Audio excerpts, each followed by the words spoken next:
नमस्कार, मी मनस्वी। आज आपण बघतोय बटाट्याची पिवळी भाजी। त्यासाठी लागणारं साहित्य सांगते। 2 बटाटे मी उकडून सोलून चांगले कापून घेतले। त्यासाठी कोथिंबीर लागेल, आलं आणि लसूण बारीक ओबडधोबड चेचून घेतलाय मी खलबत्त्यामध्ये, आणि 2 मिरच्या आहेत हिरव्या, 1 कांदा आहे, कढीपत्ता आणि जिरं, राई, हळद आणि चवीनुसार मीठ लागेल। आता आपण तव्यामध्ये तेल घेऊया, 2 टेबलस्पून। ते तापत ठेवूया।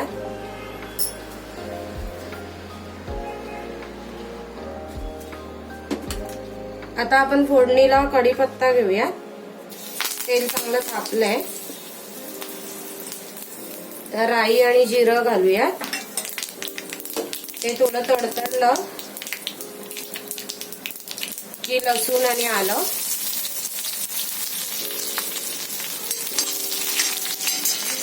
आणि मिरची घालूया।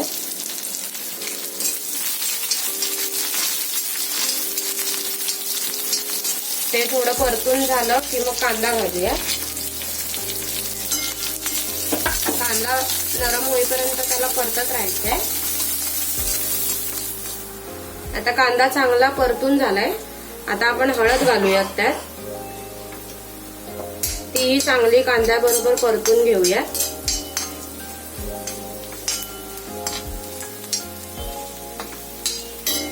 आता आपण त्यामध्ये उकडलेले बटाटे घालूया,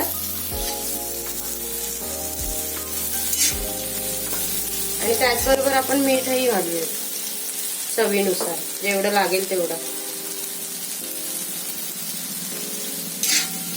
आणि आता हे चांगलं 2 ते 3 मिनिटं परतून घ्यायचंय।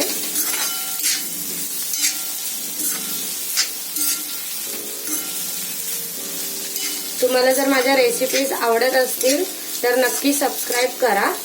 भरपूर माणसं बघतात पण सबस्क्राईब काय तेवढं होत नाहीये, त्यामुळे आम्हाला डिमोटिवेट व्हायला होतंय। तर तुमचा असाच सपोर्ट जर तुम्ही केला तर आम्ही नवीन नवीन रेसिपीज बनवू।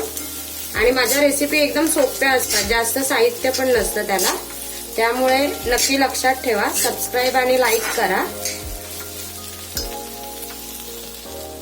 आता भाजी 2 ते 3 मिनिटं चांगली परतून घेतली आहे। आता त्यावर आपण कोथिंबीर घालूया, त्यामुळे छान चव येते। आता परत 1 मिनिट फक्त परतून घ्यायचंय कोथिंबीर मिक्स होईपर्यंत, मग आपली भाजी खायला तयार आहे।